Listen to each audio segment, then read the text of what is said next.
अब आप इमेजिन करो कि लाइट की स्पीड से आप इस दुनिया से उड़ जाते हो, तो आपको तकरीबन 8 मिनट और 30 सेकंड लगेंगे।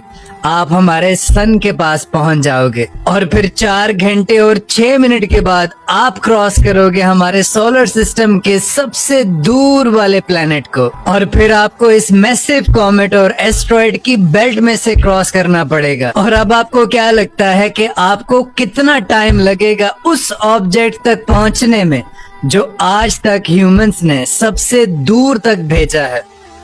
23 घंटे और 19 मिनट आपको लगेंगे आपको वॉयेजर 1 तक पहुंचने के लिए। और इसके बाद तो आप सीधा 29 दिन के बाद एक आइसी ट्रेल पर पहुंचोगे जिसे द ओरुट क्लाउड भी कहते हैं। और इस क्लाउड को पार करने के लिए अगर आप स्पीड ऑफ लाइट से भी ट्रेवल करते रहो ना, तो आपको तकरीबन 1.5 साल का अरसा लगेगा इस क्लाउड को क्रॉस करने में। और फिर 4 साल बाद जैसे ही आप हमारे नियरेस्ट स्टार को क्रॉस करेंगे तो आप एक बहुत ही अजीब चीज देखोगे।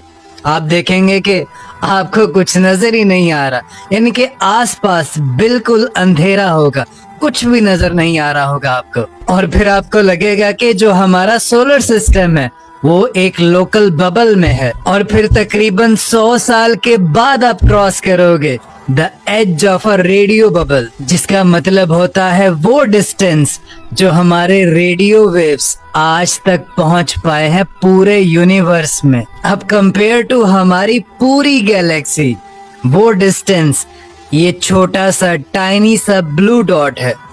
और भाई इस ब्लू डॉट से अगर आप स्पीड ऑफ लाइट से भी ट्रेवल करो ना, बिजली की सी तेजी से भी, तो आपको पूरे 2700 साल लगेंगे।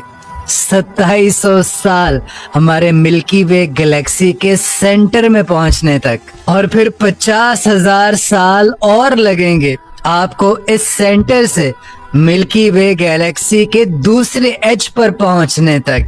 और इसके बाद भी अगर आप जाते रहते हो तो पूरे 46.5 बिलियन ईयर्स आपको लगेंगे हमारे ऑब्जर्वेबल यूनिवर्स के एज पर पहुंचने के लिए। और भाई इसके आगे भी अगर कुछ है तो उसकी लाइट हमारे अर्थ तक अभी तक नहीं पहुंचे। और मजे और हैरत की बात आपको बताऊं कि जितना भी डिस्टेंस मैंने आपको बताया 46 बिलियन ईयर्स का, हमारे नबी पाक सल्लल्लाहु अलैहि वसल्लम ने मेराज की शब चंद घड़ियों में तय कर लिया था।